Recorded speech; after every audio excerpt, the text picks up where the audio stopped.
Hi, my name is Kenny. I'm going to give you an introduction about COVID-19, SARS-CoV-2, 2019 nCoV, Wuhan Virus. All those different names, they basically mean one thing, and I'm going to tell you just about that. So what SARS-CoV-2 is, it is a new coronavirus that causes the respiratory illness in people. And thankfully, there's nothing to do with Corona actual, which is my favorite Mexico beer,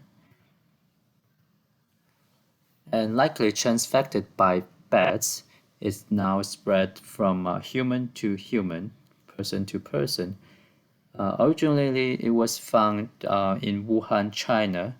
Now it has been found in more than 24 countries. Previously, it's called 2019 nCoV or Wuhan Virus, and now the WHO and other official agencies rename it as SARS-CoV-2. The disease is now called COVID-19. So the symptoms are very similar to flu.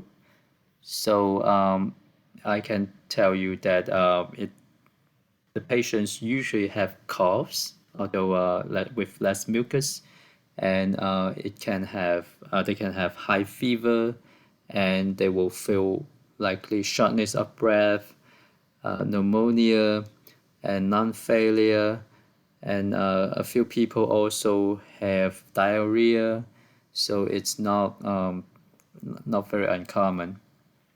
So I think that the biggest difference is that the death rate is higher than the normal flu, but that's about the symptoms. So how it begins is still a mystery. Originally, people thought that it was from wild animals. So it seems to the scientists now we know that the origin of the animals were unknown. But then the intermediate will be the bats, and the bats actually brought the disease to the wildlife, and somehow people get in touch with the wildlife, and so that's about how how this virus get to human. And now we get into human and look at this white guy. So there are three major ways of infection.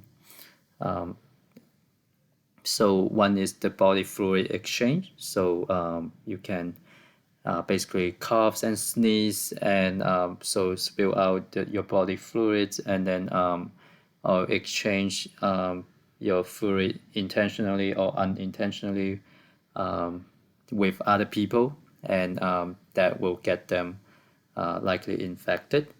And also bad hands. So if you touch infected droplets, and then you touch your nose, your mouth, and your eyes, and that may get the virus into your body. And the third way is the poops. So I would like to tell you about how I make the icon. But so for here, officially it's called fecal oral route. So it can be transmitted through your fingers, through flies, through the fuse, and through all kinds of fluids and foods. So that will get you sick. And once that a person gets sick, and then it got in touch with other people, and then it will get other people sick. And with the globalization and all sorts of the transportation ways, and you get basically a container with so many people in there, and there are so many opportunities for the body fluid to exchange in some way that it can get many people infected with the virus. So there was some saying that, well, pets will also transmit the disease. So far, there is no evidence for that. So the pets are good. So talk about the current status. So we know that back in January, there were only very, very few cases, but then it actually goes up very quickly. And so the good news is that in about mid-February, early February, the new confirmed cases in China actually dropping. And so some people might be scared by the recent peak on about February 12th, and there were about 15,000 people, new cases on that day. And that is because the China government actually changed the criteria about reporting the cases. So likely those are the cases that happened before but has not been properly reported. So in fact that I can still see that this trend is going down. And going to the globe, that it seems like that although the China is dark red, but then for other parts of countries, other parts of the world, the disease seems to be well controlled. There are not many new cases coming out, and some countries do not have any cases. So let's cross our fingers on that. So this is the best picture I can find for a doctor. So far there's no proven medicine yet, and there is something that makes work, such as the interferon, the new drug from Gilead, and they are still in clinical trials. And the anti-HIV medicines, some doctors have tried it, and it seems like it worked for some patients, still to be proved. And traditional Chinese medicine is very controversial, but it may help the release and mitigate of the symptoms.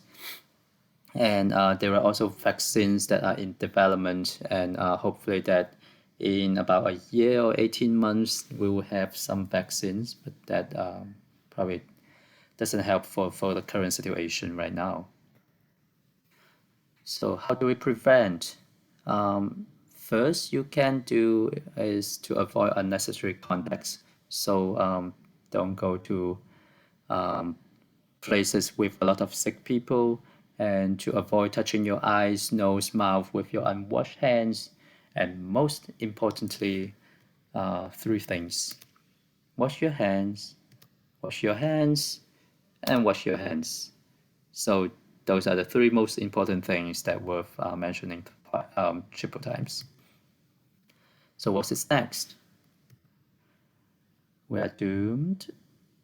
Well, not that bad. So far, the rate of new confirmed cases is decreasing. So this is good news. And it seems to us that as in previous cases too, that quarantine strategy effectively locks down the virus, so that helps prevent the spread of the diseases. So in summary, that we'll just get it through, and together we can. Thank you.